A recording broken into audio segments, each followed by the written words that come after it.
Hello friends, स्वागत है आपका मेरी आज की वीडियो में। फ्रेंड्स, आज मैं आपके सामने फिर से हाजिर हूँ एक नए टॉपिक के साथ। तो देखिए हमारा आज का टॉपिक क्या है, भारतीय संविधान की मुख्य विशेषताएं। ठीक है, आज हम जानेंगे कि भारत के जो संविधान है उसकी विशेषताएं क्या हैं। ठीक है, भारत के संविधान की वैसे बहुत सारी विशेषताएं हैं, बट यहाँ पर मैं आपको सिर्फ वो विशेषताएं बताऊंगी जो बहुत ज़्यादा इम्पॉर्टेंट हैं, जो आपसे हर एग्ज़ाम में पूछी जाती है। ठीक है, हर एग्ज़ाम में आपसे ये पूछा जाता है कि भारत का जो संविधान है उसकी मुख्य विशेषताएं क्या हैं। ठीक है, जो प्रमुख विशेषताएं हैं वो बतानी होती हैं आपको। तो देखिए, जो भारत का संविधान है उसकी प्रमुख विशेषताएं क्या हैं। ठीक है, संविधान किसी भी देश का मौलिक कानून है जो सरकार के विभिन्न अंगों की रूपरेखा और मुख्य कार्य का निर्धारण करता है। ठीक है, जो संविधान है वो एक मौलिक कानून होता है जो सरकार के विभिन्न अंगों की रूपरेखा और मुख्य कार्य का निर्धारण करता है। ठीक है, भारत जो संविधान होता है, देखिए संविधान, प्रत्येक देश का एक संविधान होता है जो उस देश को किस तरीके से चलाया जाए इस बात का फैसला करता है। ठीक है, इस बात को बताता है कि जो देश का शासन व्यवस्था है कि किस तरीके से चलानी चाहिए, राज्य की सरकारों का क्या अधिकार होना चाहिए, केंद्र की सरकार को किस तरह से कार्य करना चाहिए। ठीक है, और नागरिकों का के क्या क्या अधिकार हैं, इन सब चीज़ों को बताता है एक संविधान। ठीक है, अब जो संविधान है वो एक मौलिक कानून होता है और सरकार के विभिन्न अंगों की रूपरेखा और मुख्य कार्यों का निर्धारण करता है। ठीक है, और साथ ही यह सरकार और नागरिकों के बीच संबंध भी स्थापित करता है।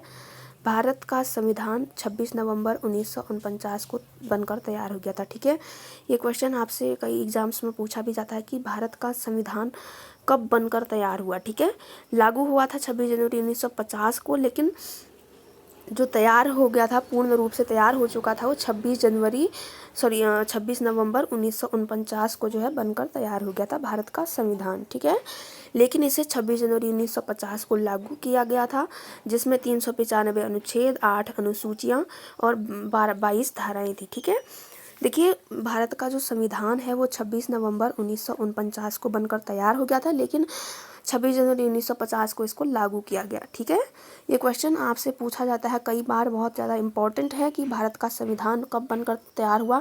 26 नवंबर 1949 को तैयार हो गया था और 26 जनवरी 1950 को इसको लागू किया गया। ठीक है, और उस समय इसमें 395 अनुच्छेद थे, 8 अनुसूचियाँ थी और 22 धाराएँ थी उस समय। ठीक है, परंतु वर्तमान में भारतीय संविधान में लगभग 470 अनुच्छेद, 25 भाग या धाराएं और 12 अनुसूचियां हैं। ठीक है, वर्तमान में भारत के जो संविधान है इसमें लगभग 470 अनुच्छेद अब हो चुके हैं और 25 धाराएं, 12 अनुसूचियां हैं। ठीक है, वर्तमान में, पहले कितनी थी, 395 अनुच्छेद, 8 अनुसूचियां और 22 धाराएं थी पहले। ठीक है, भारतीय संविधान की प्रमुख विशेषताएं क्या हैं। देखिए, भारत के संविधान की कई विशेषताएं हैं, लेकिन उसकी जो प्रमुख विशेषताएं हैं वो निम्नलिखित हैं। ठीक है, भारत के संविधान की बहुत ज़्यादा विशेषताएं हैं, वैसे होने को बहुत ज़्यादा विशेषताएं हैं, लेकिन हम जानेंगे कि भारत का जो संविधान है उसकी प्रमुख विशेषताएँ क्या हैं, जो मेन हैं, जो बहुत ज़्यादा इंपॉर्टेंट है हर किसी के जानना, वो जानेंगे हम। ठीक है, लिखित संविधान, ये भारत की पहली और सबसे महत्वपूर्ण विशेषता है भारत के संविधान की। क्या है, लिखित संविधान। ठीक है, भारतीय संविधान की सबसे प्रमुख विशेषता ये है कि यह विश्व का सबसे बड़ा लिखित संविधान है। कुछ देशों के संविधान लिखित होते हैं, जबकि कुछ देशों के जो संविधान है अलिखित या मौखिक होते हैं। अमेरिकी संविधान भी एक लिखित संविधान है, जबकि ब्रिटेन का संविधान मौखिक संविधान का उदाहरण है। ठीक है, भारत के संविधान की सबसे बड़ी विशेषता यह है कि वह जो है विश्व का सबसे बड़ा लिखित संविधान है। ठीक है, लिखा हुआ है। ठीक है, भारत की जो है सरकार की क्या नीतियाँ होनी चाहिए, भारत का जो शासन व्यवस्था है किस तरीके से चलनी चाहिए, एक लिखित जो है इसका प्रमाण है। ठीक है, भारत का जो संविधान है वो लिखित संविधान है, क्योंकि कई सारे देशों के संविधान मौखिक भी होते हैं, बस सिर्फ लोगों को ये पता होता है कि हमें किस तरीके का नियम है, कानून का किस तरीके के नियम कानूनों का पालन करना है, लोगों को ये पता होता है बस, और उन्हीं राहों पर लोग चलते हैं। ठीक है, लेकिन भारत का संविधान जो है पूर्ण रूप से लिखित है। ठीक है, जो अमेरिका का संविधान है वो भी लिखित संविधान की श्रेणी में आता है, लेकिन ब्रिटेन का अर्थात इंग्लैंड का जो संविधान है वो मौखिक संविधान का उदाहरण है। ठीक है, ब्रिटेन का संविधान जो है लिखित नहीं है, वो मौखिक संविधान का उदाहरण है। ठीक है, अगला देखिए, कठोरता और लचीलापन। कठोरता और लचीलापन, भारत के संविधान में कठोरता और लचीलेपन का मिश्रण है। कुछ देशों के संविधान कठोर होते हैं, जैसे अमेरिका।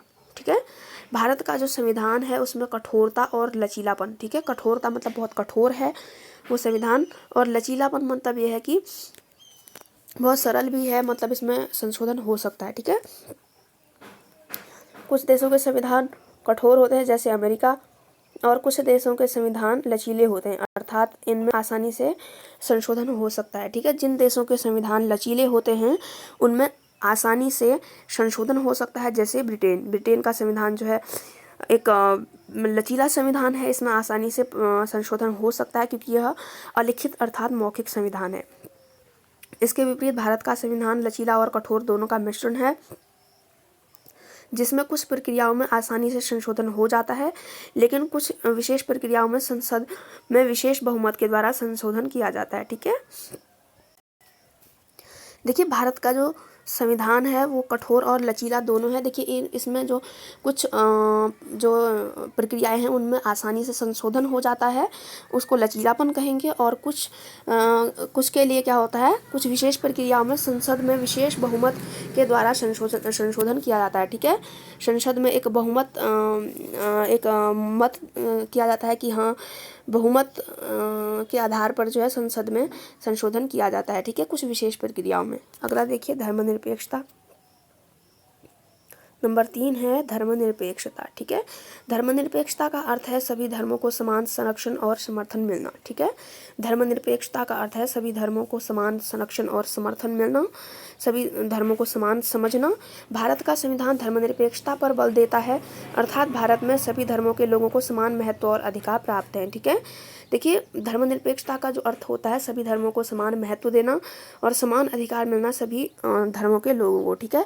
भारत का जो संविधान है वो सभी नागरिकों को जो है एक समान रूप से देखता है और धर्मनिरपेक्षता पर बल देता है, अर्थात भारत में सभी धर्मों के लोगों को समान महत्व और अधिकार प्राप्त हैं, ठीक है। यहाँ पर धर्म के आधार पर किसी प्रकार का कोई भेदभाव नहीं है, तो कहा जा सकता है कि जो भारत का संविधान है वह धर्मनिरपेक्ष संविधान है, ठीक है। अगला देखिए एकल नागरिकता। चौथा है एकल नागरिकता। भारत का संविधान देश के प्रत्येक नागरिक को एकल नागरिकता प्रदान करता है, अर्थात भारत का कोई भी राज्य किसी अन्य राज्य के वासी होने के आधार पर भेदभाव नहीं कर सकता, ठीक है। आपको समझ में आ रहा होगा एकल नागरिकता, ठीक है। जो नागरिक हैं वो एक समान होंगे, मतलब, ठीक है।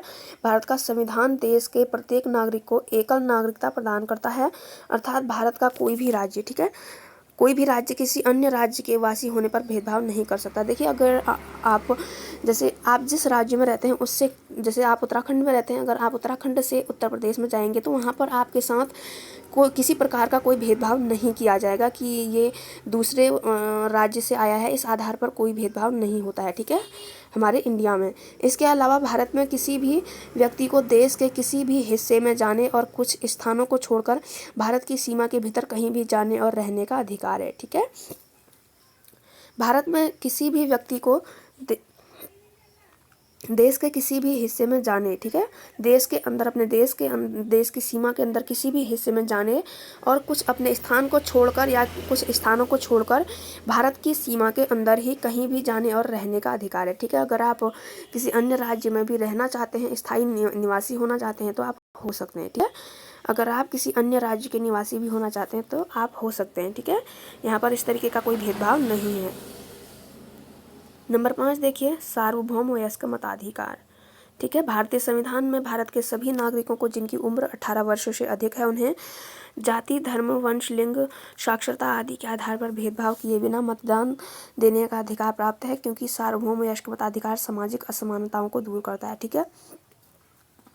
जो भारत का संविधान है वो क्या करता है, भारत में सभी नागरिकों को, ठीक है, सभी नागरिकों को, चाहे वो किसी भी धर्म के हों, किसी भी जाति के हों, कोई भी उनका लिंग हो, उनको जो है जिनकी उम्र 18 वर्ष से अधिक है, ठीक है, जिनकी उम्र 18 वर्ष से अधिक है उन्हें जाति, धर्म, वंश, लिंग, साक्षरता आदि के आधार पर भेदभाव किए बिना मतदान देने का अधिकार प्रदान करता है, ठीक है। क्योंकि सार्वभौम वयस्क मताधिकार सामाजिक असमानताओं को दूर करता है, इसलिए भारतीय संविधान में सार्वभौम वयस्क मताधिकार को महत्व दिया गया है, ठीक है। आगे देखिए आपातकाल के प्रावधान, ठीक है।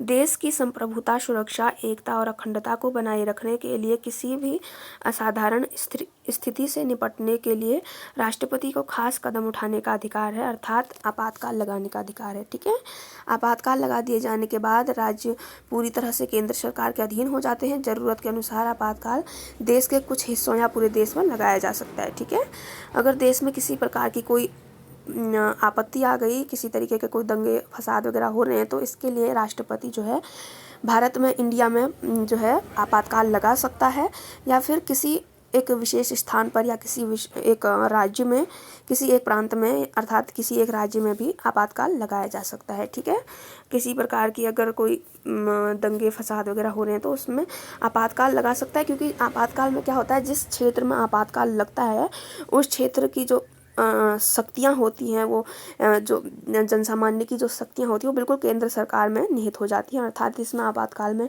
इंसान के जो मौलिक अधिकार हैं वो भी छीने जा सकते हैं। ठीक है, अतः कहा जा सकता है कि भारत का संविधान विश्व का सबसे बड़ा लिखित संविधान है, जिसमें कई प्रकार के अच्छे गुण मौजूद हैं, जो भारत को आज तक एकता के बंधन में बांधे हुए हैं। ठीक है, देखिए भारत का जो संविधान है विश्व का सबसे बड़ा लिखित संविधान है, ये इसकी सबसे प्रमुख विशेषता है। ठीक है, सबसे पहले आपको हेडिंग में यही लिखना है कि लिखित संविधान, भारत का जो संविधान है वो विश्व का सबसे बड़ा लिखित संविधान है, जिसमें कई प्रकार के अच्छे गुण मौजूद हैं जो आज भी भारत को एकता के बंधन में बांधे हुए हैं। ठीक है, देखिए हमने जाना कि जो भारत है उसकी जो संविधान है उसकी प्रमुख विशेषताएं क्या हैं। आप इसका स्क्रीनशॉट ले लीजिए, बहुत ज़्यादा इम्पोर्टेंट क्वेश्चन है।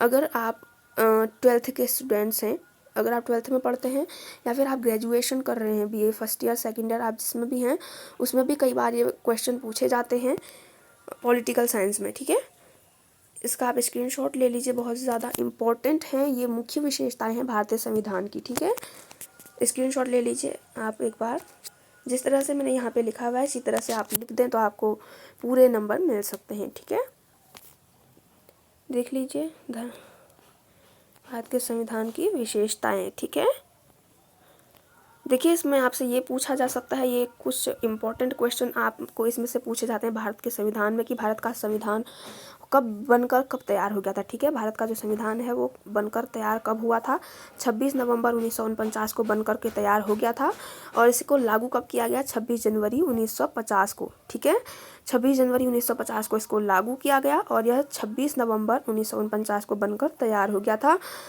और जिस समय भारत का संविधान लागू किया गया 26 जनवरी 1950 में, उस समय संविधान में कितने अनुच्छेद थे ये आपको बताना होगा, जिसमें 395 अनुच्छेद, 8 अनुसूचियां और 22 धाराएं थी। ठीक है, परंतु वर्तमान में भारत के संविधान में लगभग 470 अनुच्छेद हो चुके हैं और 25 धाराएं, 12 अनुसूचियां। ठीक है, और विशेषताएं ज़्यादा कठिन नहीं है, आपको एकदम से याद हो जाएंगी। लिखित संविधान, कठोरता, लचीलापन, धर्मनिरपेक्षता, एकल नागरिकता, सार्वभौमिक मताधिकार, आपातकाल के प्रावधान। ठीक है, इम्पोर्टेंट हैं बहुत ज़्यादा। ठीक है, आपके लिए बहुत ज़्यादा इम्पोर्टेंट है भारत के संविधान की विशेषताएं क्या हैं। ठीक है, देखिए फ्रेंड्स, इसे अपने फ्रेंड्स लोग के साथ शेयर कीजिएगा क्योंकि ये बहुत ज़्यादा इम्पोर्टेंट है। ठीक है, तो मिलते हैं अपनी नई वीडियो में, तब तक के लिए बाय बाय, टेक केयर, पढ़ते रहिए।